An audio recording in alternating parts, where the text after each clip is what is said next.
चाहेंगे आप? वोट चोरी पे आपको समझना है। देखिए वोट आप ऐसे समझिए, इसको हम आसान तरीके से आपको समझाते हैं।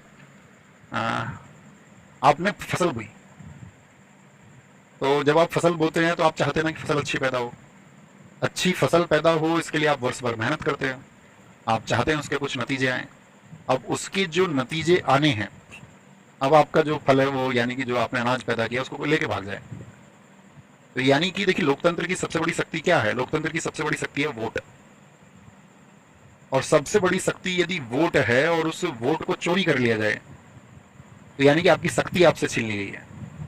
आपको लगता होगा कि बहुत साधारण सी चीज है, आप एक चुनाव कर रहे हैं, आप चाहते हैं कि ये अमुक व्यक्ति जीत करके आए और वहां वोट चोरी हो जाए, तो फिर आप क्या कहेंगे? तो आप कहेंगे कि इससे तो जो व्यक्ति अच्छा है और अच्छा कार्य करना चाहता था, जिसने अच्छी योजनाएं प्रस्तुत की थी जनता के सामने, तो कोई फायदा नहीं हुआ फिर तो उसका।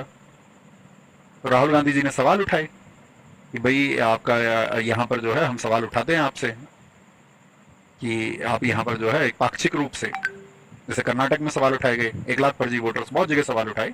हालांकि इलेक्शन कमीशन ने भी उनसे जवाब मांगा है इस बात पर कि भाई इस बात पे प्रूफ दो, है ना, उनको उल्टे प्रूफ दो कि यहाँ पर आप जो कह रहे हैं, आप जो आरोप लगा रहे हैं वो सच्चे हैं, तो वो प्रूफ मांगे, आगे वो देंगे डेटा को उसको, ये रहे प्रूफ।